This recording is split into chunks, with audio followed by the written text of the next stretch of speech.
हम श्रीगुरो श्रीयुतापदकमलं श्रीगुरुं वैष्णवांश्च श्रीरूपं साग्रजातां सहगना रघुनाथान्वितां तं सजीवं साद्वैतं सावधूतं परिजनासहितं कृष्णचैतन्यदेवं श्रीराधा कृष्णपादान् सहगना ललिता श्रीविशाखान्वितांश्च हे कृष्णा करुणा सिंधु दीनबंधु जगत्पते गोपेशा गोपिका कांता राधा कांता नमोस्तुते तप्त कांचन गौरांगी राधे वृंदावनेश्वरी वृषभानुसुते देवी प्रणमामि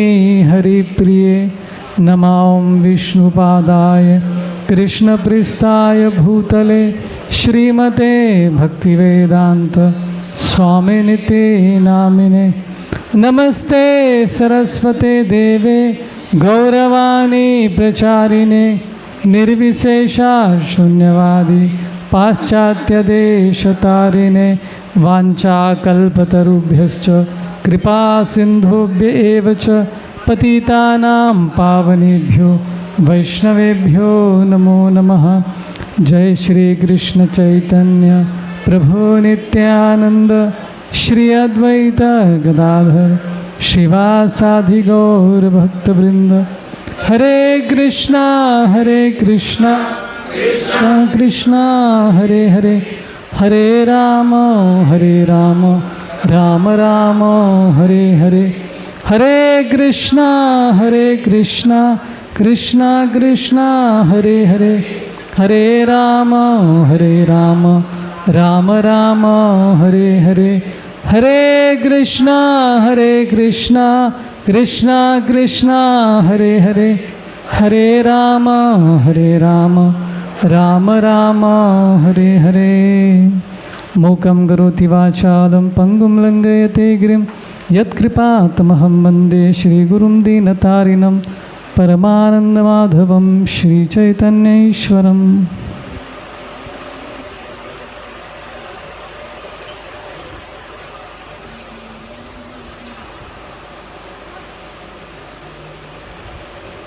हरे कृष्णा।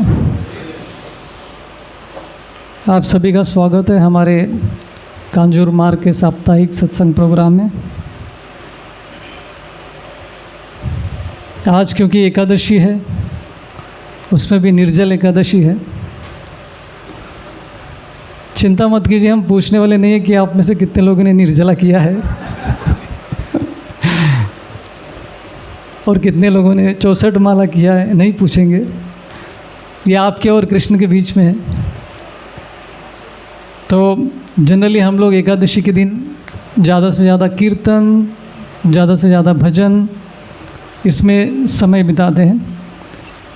तो इसलिए मैंने सोचा कि आज एक भजन के ऊपर ही हमारा क्लास हो जाए। बहुत ही सुंदर भजन है, आप सब लोग जानते हैं। भूलिया तुम्हारे भजन आप निकाल सकते हैं। पहले इसे गाएंगे हम लोग, फिर एक एक जो श्लोक है इसका, उस पर हम चर्चा करेंगे आज के क्लास में। बहुत ही सुंदर ये भजन है। दुखेर कथा, हमारे दुख की कथा के बारे में इस पूरे भजन में दिया गया है। तो जिसके पास भी सॉन्ग बुक है कृपया ओपन कर सकते हैं।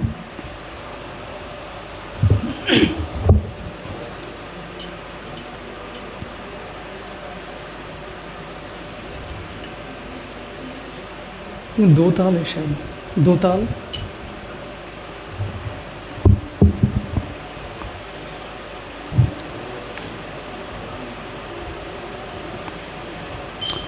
भूलिया तुम्हारे संसारे आसिया पेनन विध भ्यता।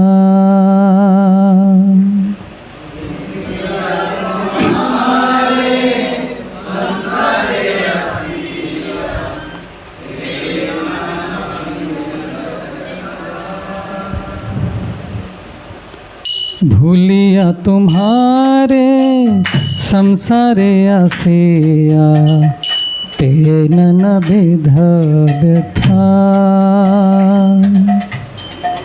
भूलिया तुम्हारे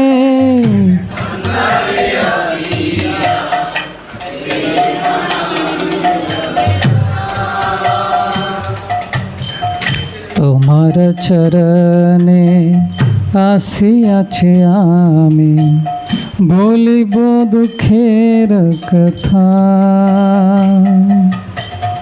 তোমার চরণে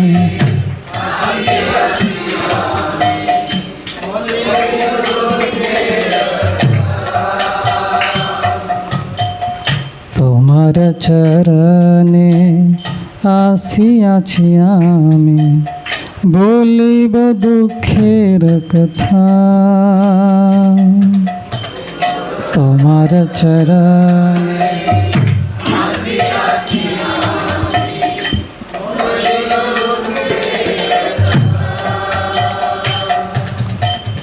जननी जठरे ছিলাম যখন বিষম বন্ধন পাশে।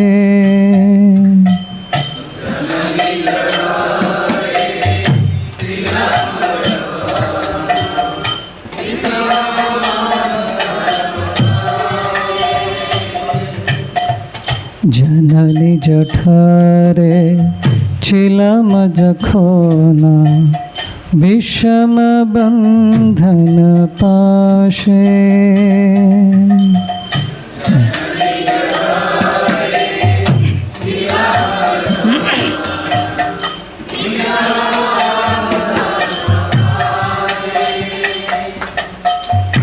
एक बार प्रभु देखा दिया मोरे।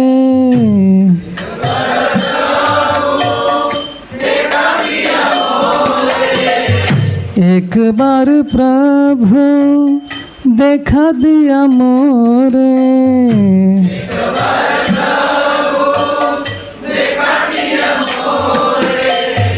वंचिले ये दीन दासे। वांछिले ये दीन दासे।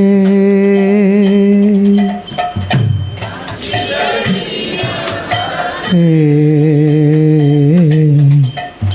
वांछिले ये दीन तखोन भाविनो जन्म पाइया करिबे भजन तब।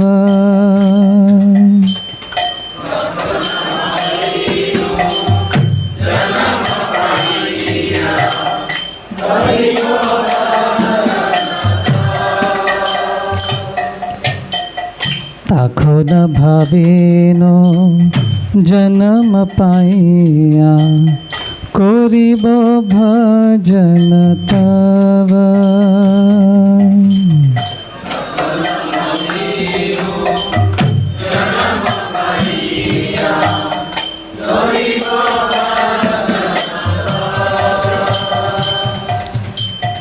जन्म होइलो पड़ी माया जाले।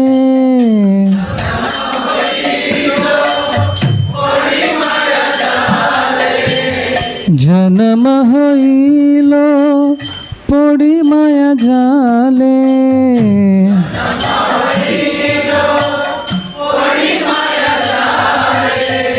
न होइलो ज्ञान लव।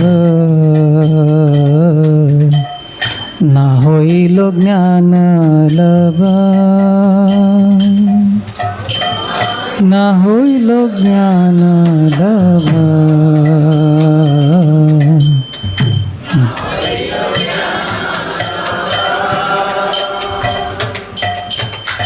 आदर रचिले स्वजन रकोले हासिया काटानु काल।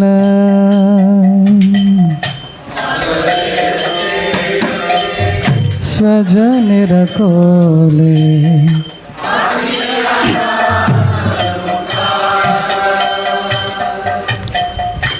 आदरेर छेले स्वजनेर कोले हासिया काटानु काल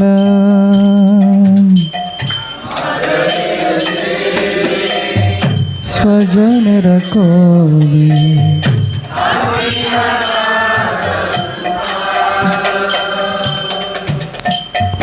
जनक जननी स्नेहत भूलिया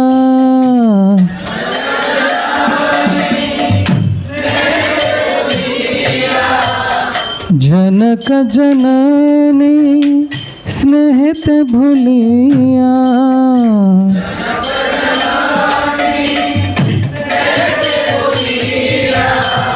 संसार लागिलो भालो संसार लागिलो भालो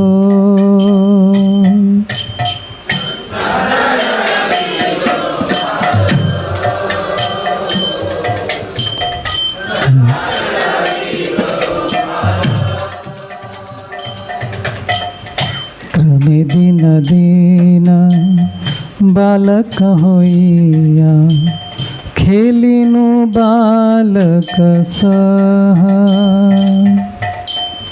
क्रमे दिन जैना बालक होइया खेलिनु बालक क्रमे दिन दिन बालक होइया खेलिनु बालक सह क्रमे दिन दिन बालक होइया खेलिनु बालक सह आर किछु दिने ज्ञान उपजिलो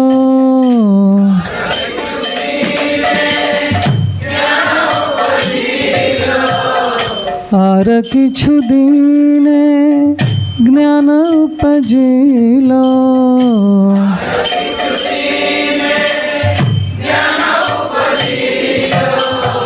पाठ पढ़ी आहर आहर पाठ पढ़ी आहर आहर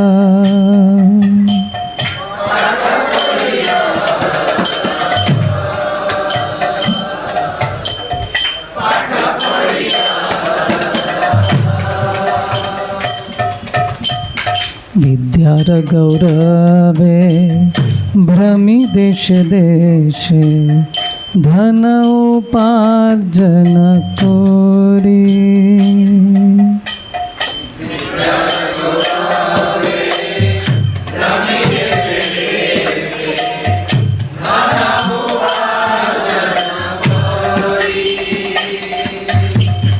विद्यार गौरवे भ्रमी देश देशे धन उपार्जन कोरी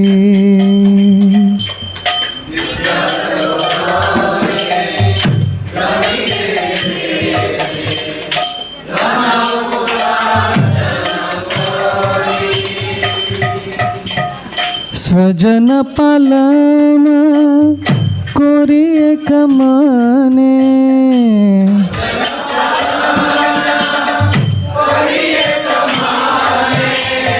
स्वजन पालन कोरी एक मने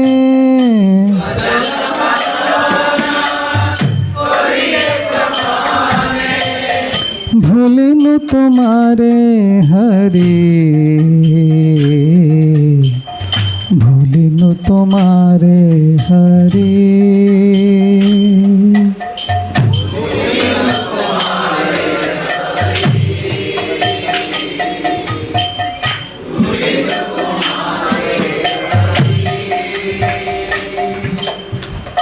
बार्य के खोना भक्ति विनोद कांदिया कातर अति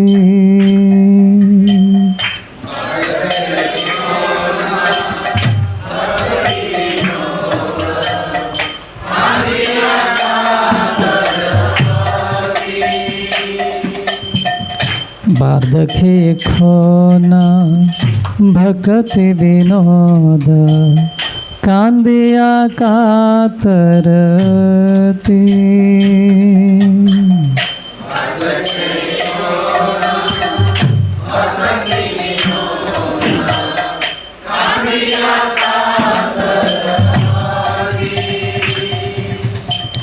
न भाजिया तोरे दिन भृत गेलो,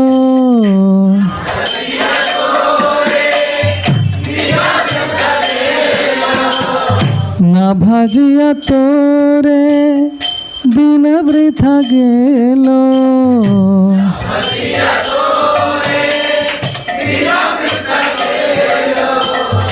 एखोन की हबे गति,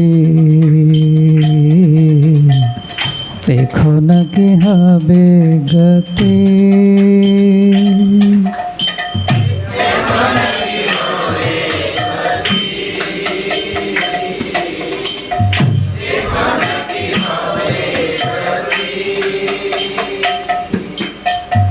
भूलिया तुम्हारे संसारे आसिया, पेना न विध व्यथा।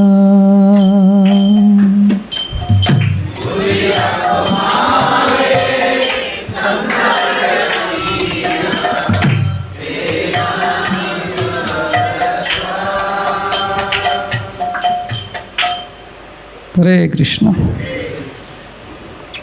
तो इस पहले ही श्लोक में आप देखेंगे दुखेर कथा, बोलीबो दुखेर कथा।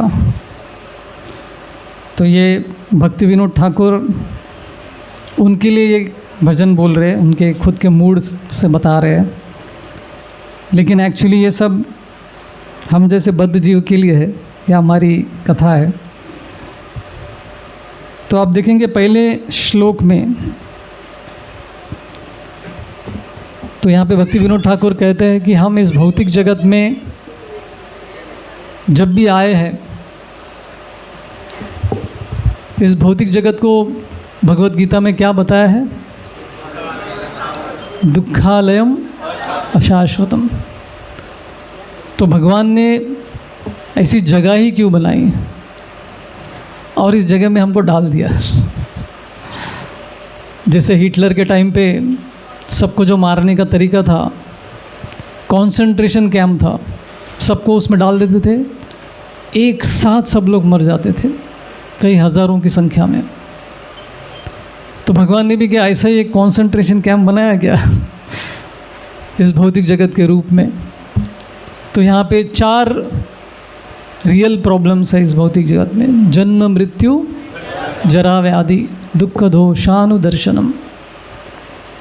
इसके अलावा और 3 क्लेश भी दिया है: आध्यात्मिक, आदि भौतिक और आदि दैविक क्लेश। तो इतने प्रॉब्लम्स इस भौतिक जगत में डालकर हमको भी इधर डाल दिया। तो क्या भगवान सैडिस्ट है? हमारे दुख में उनको आनंद मिलता है क्या? एक ज़माने में मूवी थिएटर्स में लोग ऐसा करते थे, अंदर सीट पे ऐसा कुछ तो पिन विन लगा देते थे,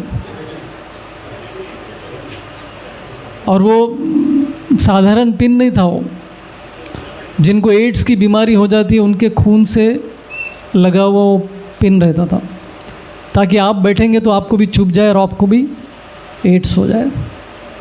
इसको कहते हैं सैडिस्ट। खुद तो दुख में है ही, दूसरों को भी दुख में डालना चाहते हैं। तो इस भौतिक जगत का निर्माण ही क्यों किया जिसमें इतना दुख भरा है?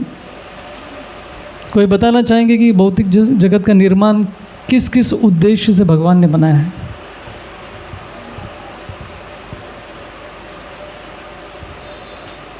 जिन्होंने JOSD किया है उनको तो पता होना चाहिए। हाँ, रिहैबिलिटेशन, रिफॉर्मेशन, सुधार कार्य के लिए। ओके, और किस लिए बनाया है? जेल। हमारे प्रभु ने 2 बार JOSD कर लिया है। सब प्रश्न के आंसर बताया उनको। तो जेल खाना है रिफॉर्मेशन के लिए, यहाँ पे हमको कैरेक्टर चरित्र हमारा फिर से अच्छे से बन जाए। और किस लिए बनाया है? एंजॉय करने के लिए बनाया है। तो प्रभु जी अब एंजॉयमेंट करने के लिए यहाँ पर आए तो इतना रोक टोक क्यों कर रहे हैं आप? ये मत करो वो मत करो। तो एक हेतु है एंजॉयमेंट के लिए भी बनाया है इस भौतिक जगत को, क्योंकि हम चाहते थे भगवान से अलग होकर इस भौतिक जगत में सुख भोगे। लेकिन इसके साथ साथ इसको दुखालय भी क्यों बनाया? ताकि हम लोग सुख भोगते समय पे फ्रस्ट्रेट हो जाए, निराश हो जाए, हताश हो जाए, ताकि फिर से यहाँ से निकलकर भगवान के धाम में जाने की इच्छा मन में प्रकट हो जाए। तो इस भौतिक जगत में ऐसे भी बहुत सारे लोग हैं जो यहाँ पे ही रहना चाहते हैं, यहाँ यहीं पर सेटल होना चाहते हैं। तो इसलिए भगवान ने ये जगह को दुखालय बनाया ताकि यहाँ पे प्रॉब्लम्स हो रहे। राइट। श्रील भक्ति सिद्धांत सरस्वती ठाकुर जी कहते हैं कि ये जेंटलमैन के रहने लायक जगह नहीं है। जो व्यक्ति अपने आप को जेंटलमैन जेंटल वुमन कहते हैं, इस भौतिक जगत में उनके रहने लायक जगह नहीं है। ये यहाँ से निकलना ही है। तो इस भौतिक जगत की तुलना टॉयलेट से भी की गई है। आशा है कि आप सब लोग टॉयलेट जाते हैं रोज ज़रूरी है। लेकिन अंदर जाके प्लान करते हैं क्या? आराम से बैठ के, कुछ लोग अंदर बैठ के न्यूज़पेपर भी पढ़ते हैं समय ही समय है उनके पास। लेकिन अंदर इतना स्मेल आता है, इतना गंदगी होती है, तुरंत काम करके बाहर आने की इच्छा होती है। अंदर बैठ के हम सेटलमेंट का प्लान नहीं करते कि अभी इधर एक फूल का गुलदस्ता रखेंगे, पीछे बैकग्राउंड में थोड़ा अच्छे टाइल्स लगाएंगे। नहीं, ये सब सोचते नहीं है। बेसिक जो काम है करके बाहर आने का विचार करते हैं। तो जेंटलमैन के रहने लायक ये जगह नहीं है भौतिक जगत।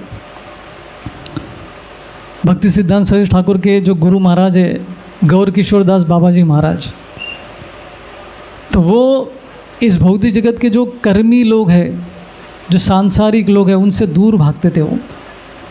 क्योंकि उनके पास जो भी आता था, बाबा जी आशीर्वाद दीजिए ताकि हमारा सब अच्छा हो जाए।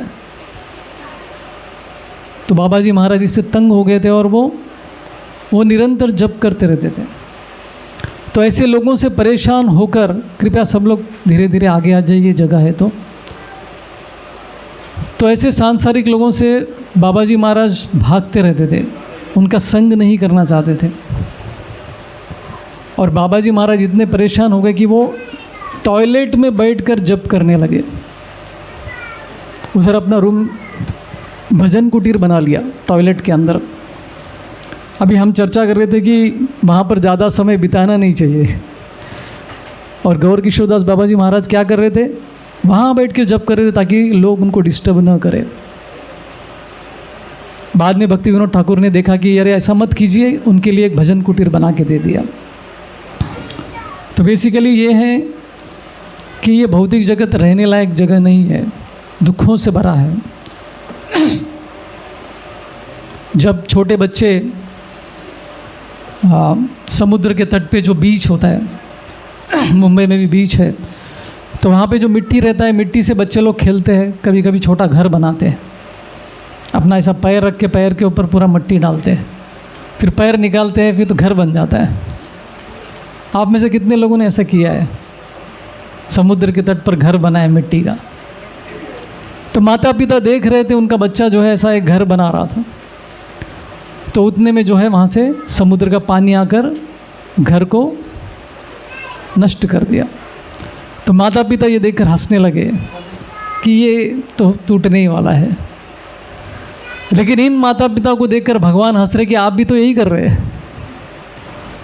इस भौतिक जगत में इतना प्लानिंग हम लोग कर रहे हैं सेटलमेंट होने के लिए। 60 साल के बाद सेटलमेंट का तैयारी चालू हो जाता है बहुत सारे लोगों का। अभी मुझे ये करना है, अभी वो करना है। राइट। तो भगवान ने इसलिए इस भौतिक जगत को दुखालयम बनाया ताकि हम फ्रस्ट्रेट हो जाए। क्यों? क्योंकि यहाँ पे हम कभी भी सुखी नहीं हो सकते। ये नेचुरल जगह नहीं है हमारे लिए। आत्मा के लिए। यहाँ पे कुछ भी कीजिए, यहाँ पे दुख ही मिलने वाला है। तो ये पहले श्लोक में भक्ति विनोद ठाकुर बता रहे कि तो दुख की गाथा या फिर कथा अभी आगे के श्लोकों में वो सुनाएंगे। सेकंड श्लोक है, जननी जठरे चिलम जखोना भीषम बंधन पाशे, एक बार प्रभु देखा दिया मोरे वांछिले दीन दासे। तो इस श्लोक में भक्ति विनोद ठाकुर जी क्या कह रहे हैं, जब हम माँ के गर्भ में थे तो माँ का गर्भ कैसे होता है, हमने JOSD में भी देखा है, कंजेस्टेड प्लेस होता है। छोटी सी जगह पे बच्चा ऐसा, कभी कभी हम लोग बिस्तर में भी ऐसा सो जाते हैं जैसे हम गर्भ में थे, पैर एकदम क्लोज करके, ठंड के मारे ऐसा करते हैं कभी कभी। तो बच्चा इस तरह से पैरों को अंदर लेकर, सर को अंदर लेकर बैठा रहता है, क्योंकि जगह ही नहीं है उधर। और एसिड इतना है वहाँ पे, एसिड की वजह से जलन भी होती है। माँ जब भी कुछ तीखा स्पाइसी खाती है तो बच्चे को तकलीफ़ होता है। तो ऐसे जगह पे हम लोग कितना समय गुजारे, 9 महीना हमने यहाँ पे गुजारा है। तो 9 मंथ्स का ये पनिशमेंट ही है एक्चुअली। इसलिए 4 रियल प्रॉब्लम्स में क्या आता है, जन्म भी आता है, राइट। तो ऐसी जगह पे हम लोग थे। तो उस समय पे भगवान ने क्या किया, इस बालक को थोड़ी देर के लिए अपना दर्शन दिया। भक्ति विनोद ठाकुर कहते हैं कि कुछ भाग्यवान आत्माओं को भगवान का दर्शन माँ के गर्भ में हो जाता है, लेकिन हमको याद नहीं है अभी, लेकिन हो जाता है कुछ समय के लिए, फिर गायब हो जाते हैं। क्योंकि बच्चा इतना तकलीफ़ में है, भगवान बीच में अपना एक दृश्य दिखा के गायब हो जाते हैं, तो बच्चा जो है उनसे आकर्षित हो जाता है, राइट। तो फिर तीव्र गति से बच्चा भगवान के बारे में विचार करने लगता है, कौन है कौन है कौन है ये। तो बाहर निकलने का प्रयत्न करता है। तो कभी कभी भक्ति में हम शुरुआत में आते हैं तो कृष्ण भी हमको एक सैम्पल टेस्ट दे देते हैं। जप में हमको रुचि आती है, अच्छा लगता है जप करना। शुरुआत में कितना उत्साह होता है, राइट। भक्ति में हर चीज़ के लिए उत्साह दिखाते हैं हम लोग। सवेरे जल्दी उठने का, मंगल आरती करने का, आरती करने का, भजन करने का, जप करने का, एकादशी, हर चीज़ में उत्साह होता है शुरुआत में, क्योंकि भगवान हमको एक सैम्पल देते हैं, टेस्ट, रुचि देते हैं। लेकिन जैसे समय आगे जाता रहता है तो वो सैम्पल भगवान छीन लेते हैं। कुछ समय के लिए था, जैसे कुछ समय के लिए भगवान ने गर्भ में हमको दर्शन दिया और गायब हो गए। बाद में हमको मेहनत करना पड़ेगा। भगवान जो है हमसे अलग हो जाते, फिर एक झलक दिखा के भाग जाते हैं। कभी कभी मूवीज़ में भी ऐसा होता है, हीरो को हीरोइन का एक झलक मिल जाता है तो लालायित हो जाता है वो, फिर से देखना है, फिर से देखना है, फिर से देखना है, किधर है ढूंढता रहता है। परीक्षित महाराज जब उनकी माँ उत्तरा के गर्भ में थे तो उस समय पे कृष्ण ने उनको दर्शन दिया था, कृष्ण ने उनको बचाया था। एक्चुअली वो मर गए थे, उनको जीवित कर दिया। तो कृष्ण से इतने आकर्षित हो गए परीक्षित महाराज, फिर कृष्ण कुछ समय के बाद गायब हो गए। जब परीक्षित महाराज बाहर निकले तो हर व्यक्ति के तरफ देखते थे परीक्षित महाराज, ये वो मेरे भगवान तो नहीं है जो मुझे गर्भ में बचाया। सबकी परीक्षा करते थे, ये वो तो नहीं, ये वो तो नहीं, ये वो तो नहीं करके। तो इसलिए उनका नाम परीक्षित पड़ा, परीक्षा लेते थे वो सबकी। सबको देख रहे थे कि कहीं वो मेरे भगवान तो नहीं जो मुझे गर्भ में, जिन्होंने मुझे बचाया था। लेकिन परीक्षित महाराज बाहर निकलने के बाद भी भगवान को ढूंढ रहे थे, लेकिन हम लोग बाहर निकल के बाद भूल जाते हैं। ये हमारी कथा है, राइट।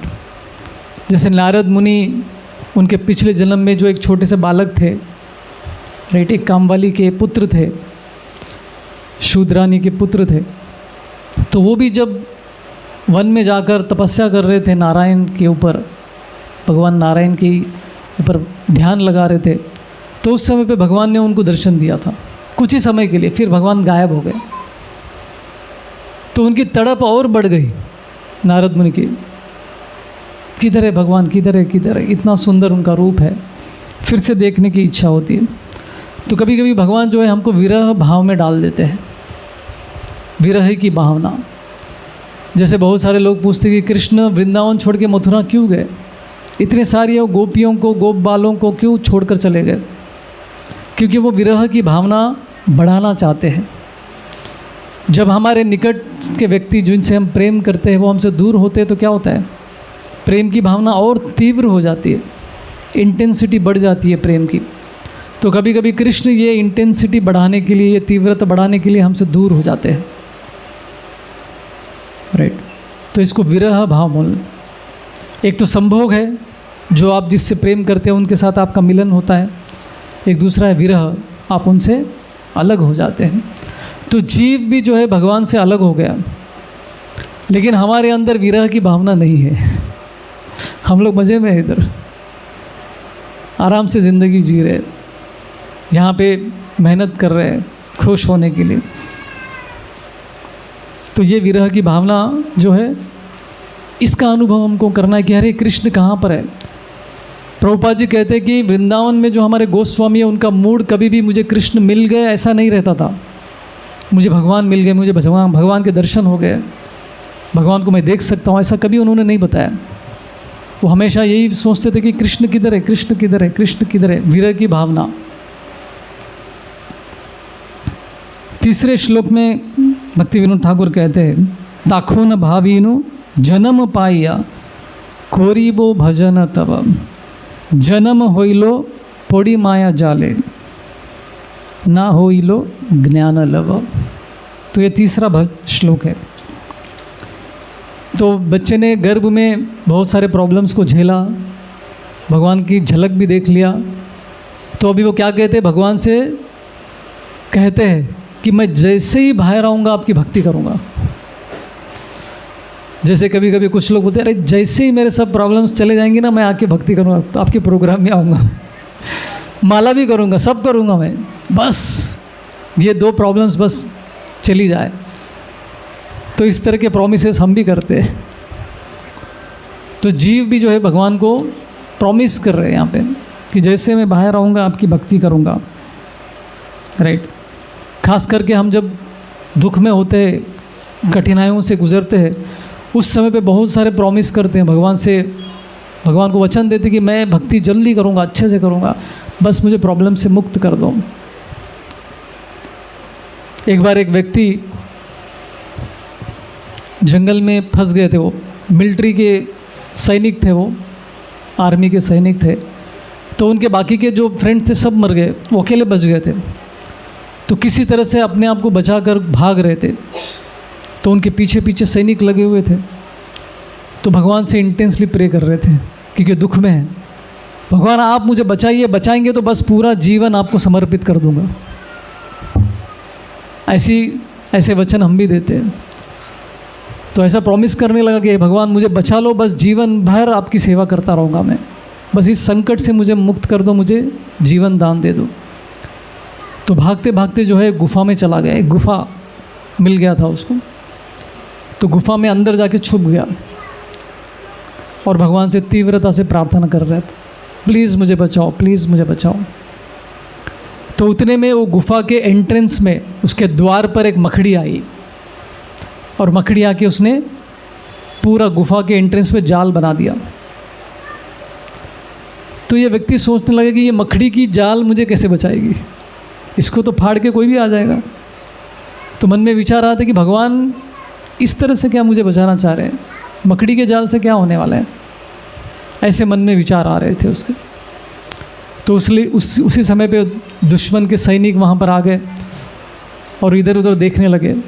तो उन्होंने देखा कि यहाँ पे एक गुफा है, लेकिन गुफा के द्वार पर मकड़ी का जाल लगा हुआ है। तो उन्होंने देखा कि ये जाल एकदम परफेक्टली बना हुआ है, इसमें कोई छेद नहीं है, मतलब वो व्यक्ति यहाँ पर नहीं गया। ऐसे मन में उनको यकीन हो गया था, वो ज़रूर यहाँ पे नहीं गया। अगर गया होता तो इसमें छेद होता।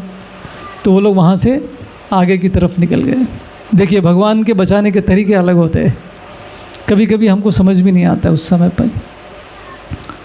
तो पॉइंट ये है कि हम लोग हरे कृष्णा, कुछ तो हो गया, भगवान से हम लोग प्रॉमिस करते हैं, राइट, डिफ़िकल्टी में, दुख में, कि मैं आपकी भक्ति करूँगा, जैसे इससे बाहर पड़ूंगा तो आपकी भक्ति करूँगा। तो यहाँ पे जीव भी गर्भ में भगवान से यही प्रार्थना करने लगे। तो लेकिन जैसे ही जन्म हो, जन्म के साथ क्या हो गया, बहुत सारे भ्रम, नेटवर्क ऑफ इल्यूजन्स, इसके ट्रांसलेशन में बताया है, मतलब दुखों का जाल, भ्रम के जाल जो है हमारे जीवन में उसके साथ साथ आ गए। नेटवर्क नहीं तो फ़ोन पे बात नहीं कर सकते, इंटरनेट नहीं रहे तो कनेक्शन नहीं होता है। भगवान के साथ जब हम कनेक्शन करते हैं जप में बैठकर, उस समय पे वो कनेक्शन इम्पोर्टेंट है, इंटरनेट का कनेक्शन इम्पोर्टेंट नहीं है। लेकिन हम लोग बार बार मोबाइल को देखते रहते हैं। लेकिन कनेक्टिविटी विद गॉड ये स्ट्रांग होना चाहिए, ध्यानपूर्वक हमको जप करना चाहिए। और जैसे ही जन्म होता है, हमारे अंदर जो भी थोड़ा बहुत अच्छा गुण था वो भी हम भूल जाते हैं। जन्म होते ही सब कुछ भूल जाते हैं। जो वादा किया था हमने गर्भ में वो भूल गए कि जैसे बाहर आऊँगा तो भक्ति करूँगा। तो ये हमारी कथा है, दुखेर कथा, राइट। और जैसे बाहर आते हैं और हमको समझने लगता है कि हम कितने महान हैं, और जैसे हम लोग ये सोचते हैं कि हम महान हैं तो क्या होता है, कृष्ण से दूर हो जाते हैं हम लोग, क्योंकि हम अपने आप को महान बता रहे, मतलब हम अपने आप को कृष्ण की जगह पर रखे रहे। तो ये है हमारी प्रॉब्लम। और जैसे बाहर आ गए कर्म ग्रंथि, कर्म के जाल में भी हम लोग फंस गए, आसक्तियों के जाल में हम लोग फंस जाते। एक गांठ के बाद दूसरा गांठ, दूसरे के बाद तीसरा गांठ, तीसरे के बाद चौथा गांठ, तो इसको कर्म ग्रंथि बोलते। गांठ इतना बड़ा हो जाता है कि पहाड़ जितना बड़ा हो जाता है, तो उसको हम हाथ से नहीं निकाल सकते।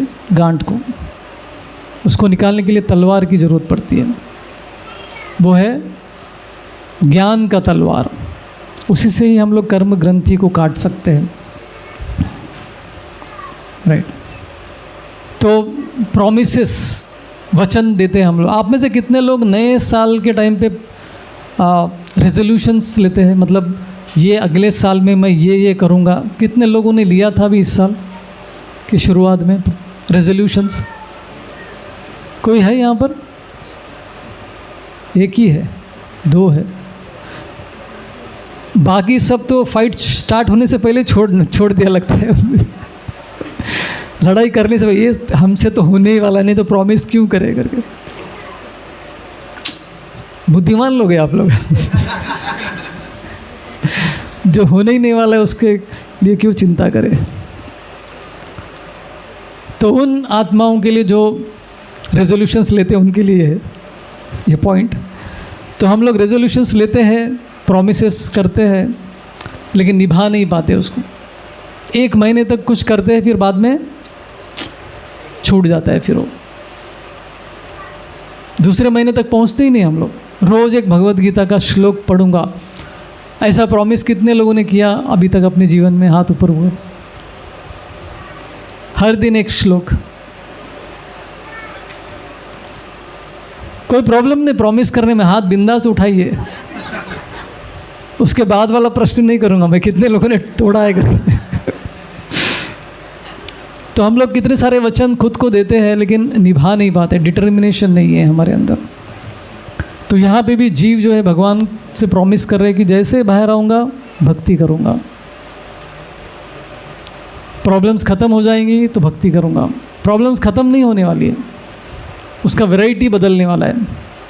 जैसे हमेशा मैं एक स्टोरी कहता हूँ, एक व्यक्ति समुद्र के तट पर नहाने के लिए गए थे, वो समुद्र स्नान करने के लिए गमछे में है, गमछा पहनकर पानी में उतर नहीं रहे, बस बीच के पास इधर से उधर चक्कर लगा रहे, वॉकिंग कर रहे, पानी में उतरने से कतरा रहे थे। 1 घंटे तक उधर ही घूम रहे थे। एक व्यक्ति ने उनको देखा, 1 घंटे से देख रहे थे कि इसको प्रॉब्लम क्या है, नहा क्यों नहीं रहे।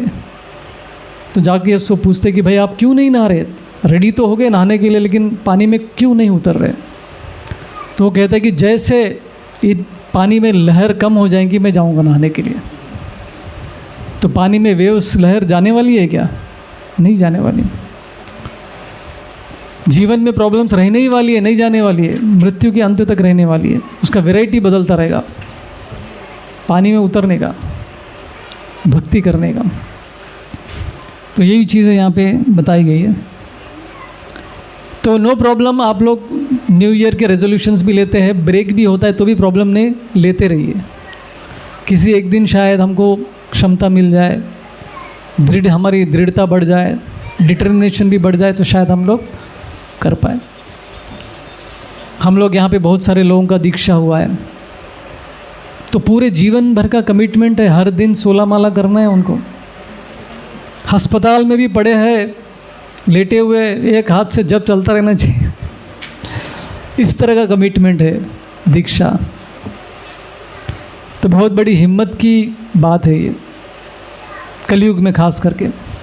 माया के प्रति युद्ध का घोषणा कर रहे हैं हम लोग।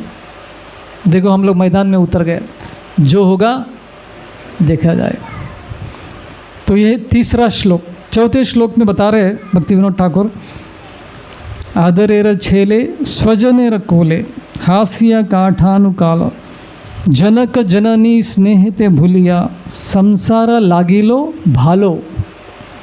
खूब भालो, थोड़ा भी नहीं, खूब।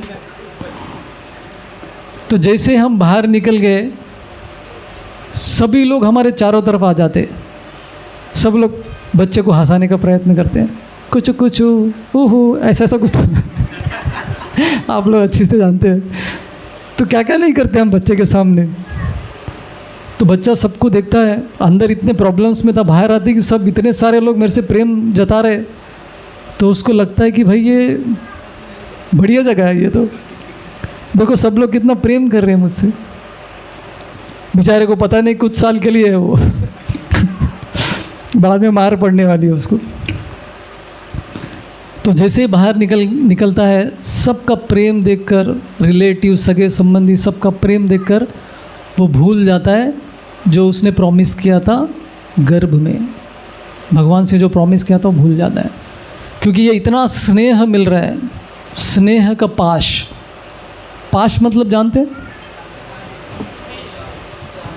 बंधन, जंजीर। तो स्नेह का बंधन भी होता है जो कि बहुत कठिन होता है उसको तोड़ना। स्नेह पाशम इमम चिंदी, कुंती महारानी अपने प्रार्थनाओं में कहती है, बहुत डिफिकल्ट है। कुंती महारानी कृष्ण से प्रार्थना करती कि मेरे यादवों के प्रति, विष्णुस के प्रति मेरा जो स्नेह है, उस स्नेह पाश को आप तोड़ दीजिए कृष्ण। ऐसा वो प्रार्थना कर रही है, क्योंकि ये स्नेह का पाश मृत्यु के अंत तक रहेगा। चिंता रहेगी, मेरे बाद मेरे संबंधियों का क्या होगा। वही होगा जो मंजूरे कृष्ण होगा। टू बी क्लियर, हम लोग आज एकादशी मना रहे हैं, दूसरा चीज नहीं मना रहे। इसलिए कृष्ण, हमारे हर शब्द में कृष्ण होना चाहिए। तो जैसे बाहर आगे हम लोग भूल गए, क्योंकि इस संसार में हमको लगता है कि कुछ तो सुख है। महाभारत की वो कहानी हम JOSD में डिस्कस करते हैं। एक व्यक्ति जो जंगल में खो जाता है, उसके पीछे शेर लगता है, तो भागता रहता है, भागता रहता है, भागता रहता है, शेर पीछे लगता है, बड़े से खाई में गिर जाता है। लेकिन गिरते गिरते वहाँ एक पेड़ के टहनी को पकड़ लेता है अपने आप को बचाने के लिए। अभी लटक रहा है वो, नीचे खाई, ऊपर शेर, और नीचे देखता है, नीचे बहुत बड़ा सांप बैठा है। नीचे गिरेगा तो खाने के लिए रेडी है, मुंह खोल के बैठा है वो। और वो जिस पेड़ के टहनी को जिसने पकड़ा है, उस टहनी के दूसरे छोर पे 2 चूहे बैठ के वो उस टहनी को, ब्रांच को कतर भी रहे, काट रहे, कभी भी टूट सकता है। और उस पेड़ के ऊपर एक मधुमक्खी का छत्ता भी था, और वो मधुमक्खी बीच बीच में आके उसको काट रहे थे। देखिए, ऊपर गए तो शेर, नीचे सांप, ये 2 चूहे कतर भी रहे इस टहनी को, और मधुमक्खियाँ भी काट रही है। तो महाभारत में कहा गया है कि ये हमारी स्थिति है। लेकिन बीच बीच में उस मधुमक्खी के छत्ते से मधु का एक एक ड्रॉप जो है, 1 घंटे में एक बार एक ड्रॉप उसके जीवा पे गिर रहा था। आहा, क्या सुख है इस भौतिक जगत में। तो इस कहानी से महाभारत में ये बताना चाह रहे कि इस भौतिक जगत का सुख कैसा है, इतना सा है, उसको लेकर हम लोग समझते कि यहाँ पे कितना अच्छा है, बाकी का सब दिखता नहीं है। स्नेह के पाश में हम भूल जाते कि हम लोग किन किन चीज़ों से घिरे हुए हैं, कितने सारे दुखों से हम लोग घिरे हुए हैं।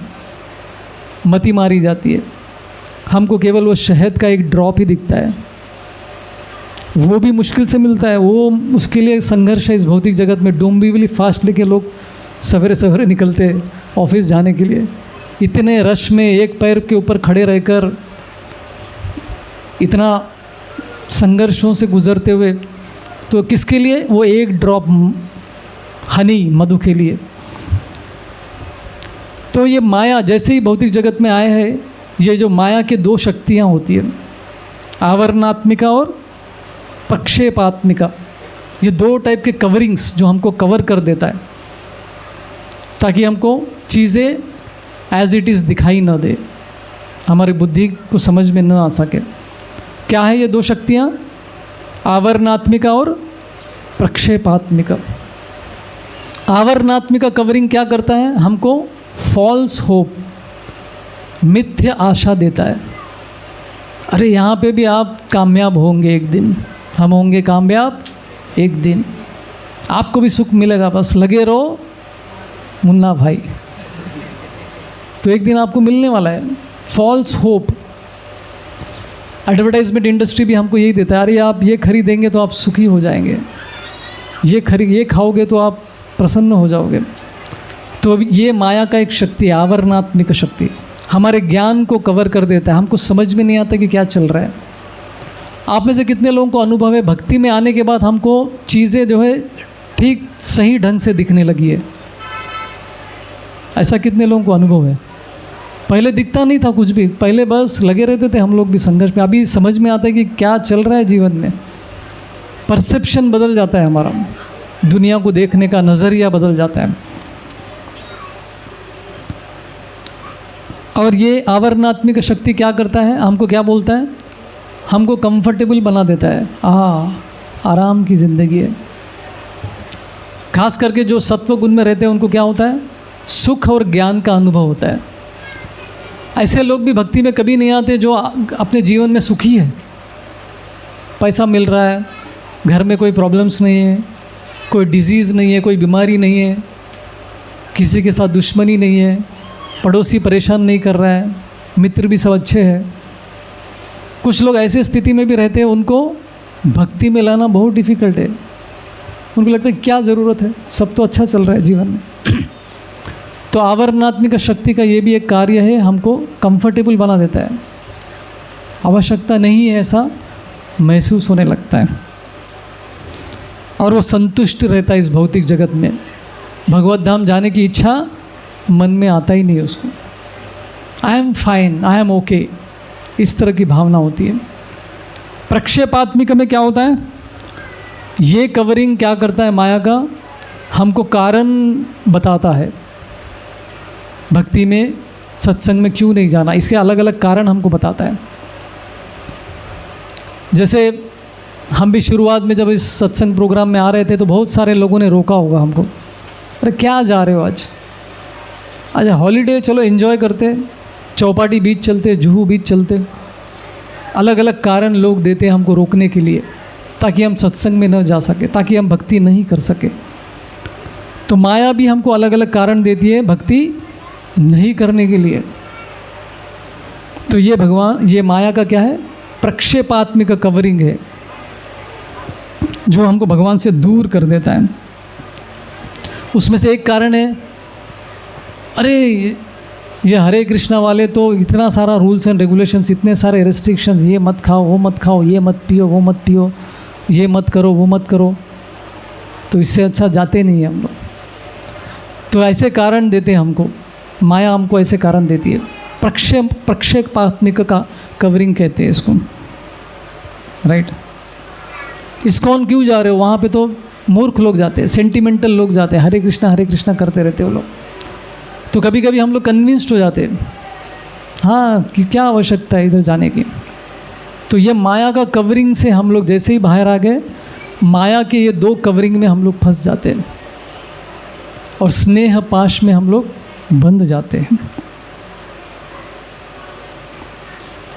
संसार लागिलो भालो, ये संसार हमको कैसे दिखने लगता है? बहुत अच्छा है, सब अच्छे हैं, यहाँ पे सब अच्छा हो रहा है। लेकिन एक प्रश्न आता है कि प्रभु जी आप इतना नेगेटिव क्यों सोचते हैं आप लोग कि ये दुनिया इतना ख़राब है, ये है वो है। पेसिमिज्म कहते हैं इसको इंग्लिश में, पेसिमिस्टिक। इतना नेगेटिव में क्यों सोचते हैं? ये पेसिमिज्म नहीं है, ये नेगेटिव वे में देखना नहीं है, रियलिज्म है, रियलिस्टिक है। भौतिक जगत कैसा है ये जानना, ये पहचानना भी ज़रूरी है, तभी हम लोग भगवत धाम जाने के लिए तैयारी करेंगे। अगर आपको लगेगा यहाँ पे सब कुछ अच्छा है तो यहाँ से जाने का प्लान करेंगे हम? नहीं। एक आदमी जो है किसी जेल में खाने को अच्छा मिल रहा है, सोने के लिए भी अच्छा जगह है, हाँ ब्लैंकेट भी मिल रहा है, सब टाइम टू टाइम है, ज़्यादा काम भी नहीं है, तो वो क्या करता है? जेल में रहने का प्लान करता है। वो सब अच्छा है तो बाहर क्यों निकले? तो ये है प्रॉब्लम। ये है चौथा श्लोक। 5वें श्लोक में बता रहे हैं, क्रमे दिन दिन बालक होइया खेलिनु बालक सह आर किछु दीने ज्ञान उपजिलो। तो ये भी हमारी कहानी है। तो जैसे बच्चा थोड़ा बड़ा हो जाता है, ये हमारी दुख की कहानी बता रहे भक्ति विनोद ठाकुर। एक एक स्टेज, अभी बच्चा बड़ा हो गया थोड़ा सा, अभी खेल कूद में लग गया वो, और थोड़ा समझ में आने लगा तो पढ़ाई में लग गया। और पढ़ाई भी कैसी? कंपटीशन, स्पर्धा, नंबर 1 आना है मुझे, क्लास में फर्स्ट आना है, कॉलेज में फर्स्ट आना है, स्टेट में फर्स्ट आना है, यूनिवर्सिटी में फर्स्ट आना है। और इसमें करियर बनाने में स्ट्रगल, जीवन में आगे बढ़ने के लिए जो है संघर्ष करना प्रारंभ कर देता है। शंकराचार्य जी भज गोविंदम, उनका जो भजन है उसमें बताते हैं, बाल अवस्था क्रीडा सकता, तरुण अवस्था तरुणी सकता, वृद्धावस्था चिंता सकता, परे ब्रह्मणि कोपी न सकता। कुछ समझ में आया? बाल अवस्था में क्रीड़ा सकता, क्रीड़ा मतलब खेल के साथ आसक्ति हो जाती, खेल कूद में लगा रहता है, फुटबॉल, क्रिकेट, अलग अलग खेल। फिर तरुण अवस्था मतलब जब यंग हो जाता है तरुणी के पीछे लगता है, लड़का लड़की के, लड़की लड़के के पीछे, उसकी आसक्ति हो जाती है। वृद्धावस्था चिंता सकता, चिंता मेरा क्या होगा आगे, क्या मेरे फैमिली वाले मेरी देखभाल करेंगे कि नहीं करेंगे, क्या मेरे बच्चे मेरे प्रॉपर्टी को लूट के सब बर्बाद कर देंगे, क्या मेरे पोते की शादी होगी कि नहीं होगी, क्या मेरे पोते को जॉब मिलेगा कि नहीं, मेरे पोती के लिए संबंध नहीं आ रहे, ख़त्म ही नहीं होता है चिंता का लिस्ट। तो ये हमारी कहानी है। प्रहलाद महाराज भी श्रीमद् भागवतम में बताते हमारे जीवन काल के 100 दिन हम कैसे बिताते हैं, 100 साल सॉरी। तो सेम चीज़ वो भी बताते, 50 साल सोने खाने पीने में चला जाता है। पहले जीवन के 10 साल तो समझ में नहीं आता कि मेरा जन्म किस लिए हुआ है, उसके बाद दूसरे 10 साल खेल कूद में लग जाता है, फिर बाद में पैसे कमाने के, उस आगे के श्लोक में आता है वो 6वां श्लोक, विद्यार गौरवे भ्रमी देशे देशे धन उपार्जन कोरी, स्वजन पालन कोरी एक मने भूलिनु तुम्हारे हरि। विद्यार गौरव, स्टडीज़ के लिए हम लोग घर से बाहर निकलकर दूर चले जाते, भ्रमी देशे देशे भ्रमण करते, दूसरे देश में भ्रमण करते, धन ज्ञान प्राप्त करने के लिए। फिर बाद में धन उपार्जन कोरी, पैसे कमाने के लिए। आप में से मैक्सिमम लोग अपना स्टेट छोड़कर यहाँ पर आए है कि नहीं? उड़ीसा, बिहार, बंगाल, आंध्रा और न जाने कहाँ से, राजस्थान है कि नहीं? तो धन उपार्जन, धन कमाने के लिए कितना मेहनत करना पड़ता है। आजकल बच्चे पढ़ाई जो करते हैं, घर में कोई नहीं रहता है, घर के बाहर ही उनको जाना पड़ता है जॉब करने के लिए, हायर एजुकेशन करने के बाद। तो इस संघर्ष में फिर हम लोग लग जाते हैं, स्टडीज़ और धन प्राप्त करने में। और फिर बाद में फैमिली को मेंटेन कैसे करते हैं, कोरिए एक मन है, एक अनडिवाइडेड अटेंशन के साथ मेरे फैमिली को कोई प्रॉब्लम नहीं होना चाहिए, उनके सुख शांति के लिए मुझे मेहनत करना है, उसमें इतना लगे रहते हैं, खो जाते हैं। फिर बाद में क्या होता है, भूलनु तुम्हारे हरि, हरि को भूल जाते। जैसे कैलाश की कहानी आती है ना, कैलाश का ड्रामा देखा आप लोगों ने? कैलाश किस तरह से नारद मुनि को प्रॉमिस करता है कि मैं ठीक है जैसे बड़ा हो जाऊंगा भक्ति करूंगा, मर जाता है वो। मरने के बाद उसका जन्म कुत्ते का हो जाता है। कुत्ते के जन्म में भी नारद मुनि आके बोलते चलो अभी तो चलो मेरे साथ, मैं भगवत धाम लेकर जाऊंगा। तो बोलते नहीं नहीं, मेरे नालायक बच्चे मेरे धन की रक्षा नहीं कर पा रहे, तो मुझे रक्षा करनी पड़ेगी ना, तो अभी मेरे पास समय नहीं। कुत्ते के जन्म में भी वो नहीं आता है। फिर बाद में सांप का जन्म मिलता है उसको, उस जन्म में भी क्या करता है, अपने प्रॉपर्टी की देखभाल करते रहता है घर में, तीसरे जन्म में। तो नारद मुनि देखते कि क्या है ये, तो हम लोग इस भौतिक जगत में फिर खो जाते हैं। राइट, धन उपार्जन भ्रमी देशे देशे। चाणक्य पंडित कहते हैं वैसे तो इस भौतिक जगत में सुख नहीं, हमने देखा महाभारत की कहानी से, लेकिन वो बोलते हैं कि थोड़ा बहुत सुख चाहिए तो 3 चीज़ें करनी चाहिए। पहला क्या है, लोन नहीं होना चाहिए। कोई भाग्यवान जीव है यहाँ पे जिसका कोई लोन नहीं है? एक भी लोन नहीं है, ऐसे कितने लोग हैं? कुछ भाग्यवान जीव है, उनकी चरण की धूली हमारे सर के ऊपर। नो लोन्स, नॉर्मल लोग हैं। नहीं, आज के ज़माने में ये लोग अब नॉर्मल है, बोला ऐसे कैसे बिना लोन के ये लोग कैसे जी रहे। दूसरा है काम करने के लिए ट्रैवल नहीं। ऐसा तो कोई नहीं रहेगा। हमारे किशोर दिव्य प्रभु हाथ उठा रहे, उनके घर के बगल में ही उनका ऑफिस है। तो कुछ भाग्यवान जीव ऐसे भी है जो ट्रैवल नहीं करना पड़ता है जॉब के लिए। ये दूसरा कंडीशन चाणक्य पंडित कहते हैं। तीसरा क्या है, जिनको घर का खाने को मिले। ऐसा नहीं कि बाहर कैंटीन में खा रहे, किधर भी होटल में खा रहे, वड़ा पाव खा रहे, भागते भागते ट्रेन पकड़ते पकड़ते। तो ये शायद आप में से बहुत सारे लोगों को ये मिल रहा होगा, नेवल कॉलोनी के लोगों को। लेकिन बाहर मुंबई में देखेंगे तो खाने का भी टाइम नहीं है, लोग बाहर खाते हैं। तो ये 3 चीज़ें चाणक्य पंडित ने मुंबई को मद्देनज़र रखते हुए उन्होंने बनाया होगा शायद। क्योंकि मुंबई के लोग ये तीनों के तीनों ब्रेक करते हैं। लोन भरा जीवन, क्योंकि विरार में 1 RK 1 रूम किचन लेना है मेरे को। राइट। और ट्रैवल तो पूछो मत, मुंबई में इतना ट्रैवल करते हैं लोग, आप लोग भी करते ही हैं। और तीसरा, घर का खाने को नहीं नसीब नहीं होता है, क्योंकि फैमिली जो है अपने घर में छोड़ के आते हैं, तो इधर तो खाना बाहर ही खाना पड़ता है।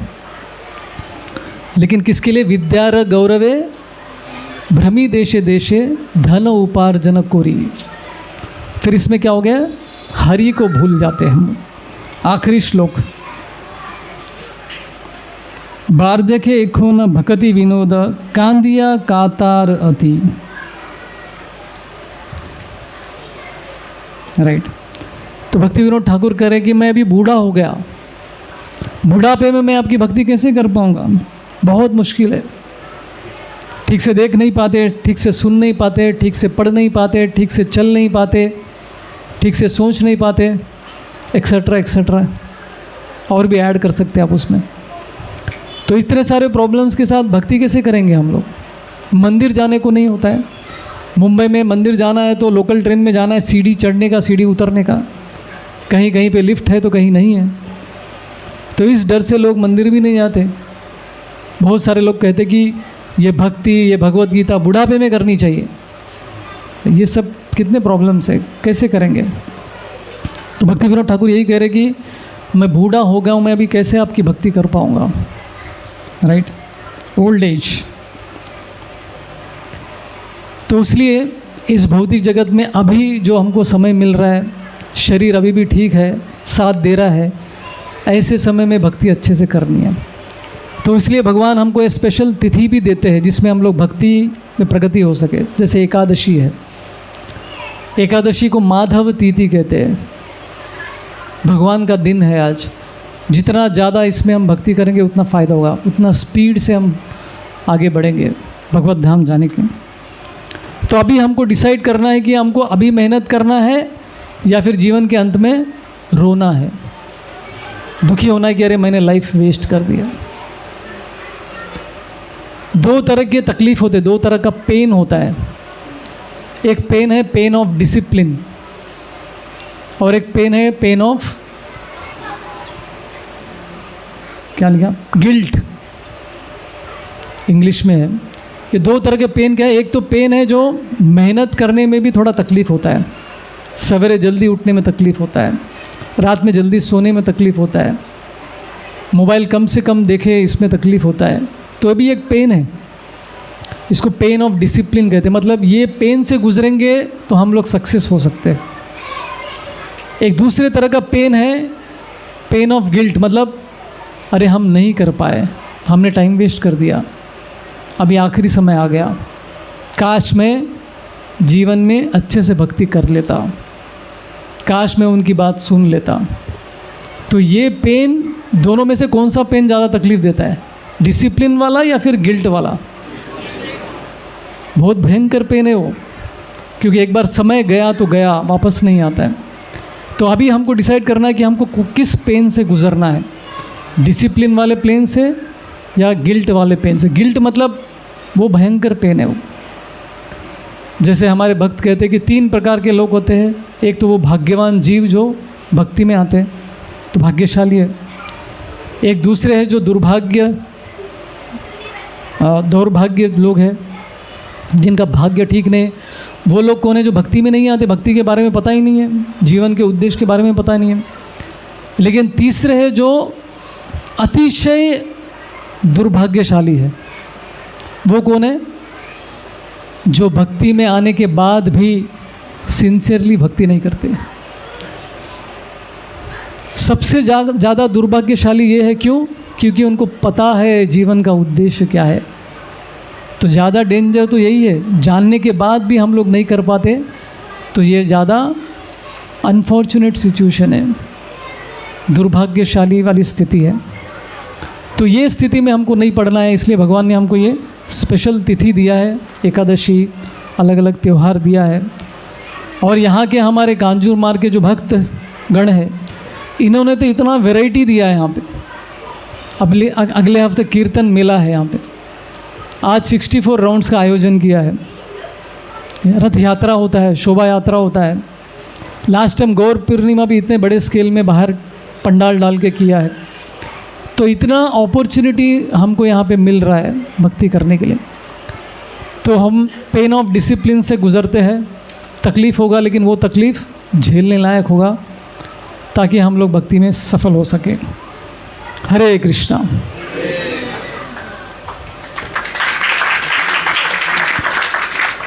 भगवान ही हमको बुला देता है ना।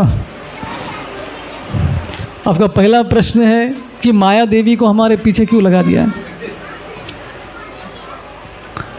जैसे हम लोग बचपन में पढ़ाई करते थे तो ट्यूशन भी जाते थे। कितने लोग ट्यूशन गए हैं यहाँ पे? ट्यूशन टीचर से बहुत डरते थे ना, उसके हाथ में छड़ी को देख के काम जाते थे हम लोग। तो बच्चा अगर ठीक नहीं पढ़ता है तो माता पिता क्या करते, उसके पीछे ट्यूशन टीचर को लगा देते हाथ में छड़ी भी देते, मतलब पढ़। कभी कभी माता पिता के सामने ही ट्यूशन टीचर बच्चों को मारती है। माता पिता देखते भी है, कुछ करते नहीं है। क्या उनको खुशी महसूस होती है? नहीं। लेकिन वो चाहते कि ये सुधर जाए, तो उसको 2 मार पड़ेगी तो सुधर जाएगा। तो इसलिए भगवान माया देवी हमारे पीछे लगाती है, ताकि हम लोग सुधर जाए। जैसे हम लोग निर्णय कर लेते हैं कि भगवान मैं आपकी शरण में आऊँगा, तो माया देवी वहाँ से चली जाती है। अब मेरा काम नहीं है, कृष्ण देख लेंगे इसको। तो वो स्टेज पे हमको आना है। तो हमारे हित के लिए, हमारे भले के लिए भगवान ऐसा करते हैं। और दूसरा था जैसे गर्भ के बाहर आते हम लोग भूल जाते हैं, तो भगवान हमको ये भी कहा जाता है कि भगवान हमारी जो याद करने की शक्ति है वो निकाल देते हैं। वो कौन से याद करने की शक्ति निकालते हैं? पिछले जन्म के जो हमारे दुख है उसको भुला देते हैं। लेकिन भगवान हमको बार बार अंदर से प्रेरणा देते रहते हैं, भक्ति करो, भक्ति करो, भक्ति करो, भक्ति करो। लेकिन हम लोग उसको सुन नहीं पाते, भगवान के उन वचनों को सुन नहीं पाते। हमको क्या दिखता है, लोग इतना प्रेम दिखा रहे, वो उस पर ज़्यादा फोकस करते हैं, हम लोग उससे आसक्ति हो जाती है। तो भगवान का ये जो आवाज़ हमारे हृदय से आ रहा है वो सुन नहीं पाते, क्योंकि बाहर की आवाज़ इतनी ज़्यादा है। तो भगवान नहीं भुला देते हैं, हम खुद अपने निर्णयों द्वारा हमारी आसक्तियों की वजह से उस आवाज़ को सुन नहीं पाते। तो 4 प्रकार के गुरु होते हैं, उसमें से एक है चैत्य गुरु। चैत्य गुरु मतलब हृदय में परमात्मा के रूप में भगवान भी गुरु है, जो हमको डायरेक्शन गाइड करने के लिए हमेशा तत्पर रहते हैं। लेकिन उनकी आवाज़ ही सुनाई नहीं देती है। अभी बाहर बच्चों का आवाज़ अगर बहुत ज़्यादा हो गया तो यहाँ पे लेक्चर में जो हो रहा है वो आवाज़ सुनाई देगी, बाहर की आवाज़ ही सुनाई देगी। तो उसी तरह से बाहर दुनिया में इतना चकाचौंध है, इन सब आसक्तियों से घिरे हुए, तो भगवान की वो आवाज़ सुनाई नहीं देती। लेकिन एक्चुअली भगवान अंदर से इंस्पायर करते हैं, हमको डायरेक्शन देने का प्रयत्न करते हैं, अरे अभी ये करो अच्छा रहेगा तुम्हारे लिए। वो आवाज़ सुन नहीं पाते हम लोग। राइट, प्रॉब्लम हमारा है, भगवान का नहीं। हरे कृष्ण। और कोई एक प्रश्न है किसी का, लेते हैं, अदरवाइज अनाउंसमेंट्स फिर कीर्तन।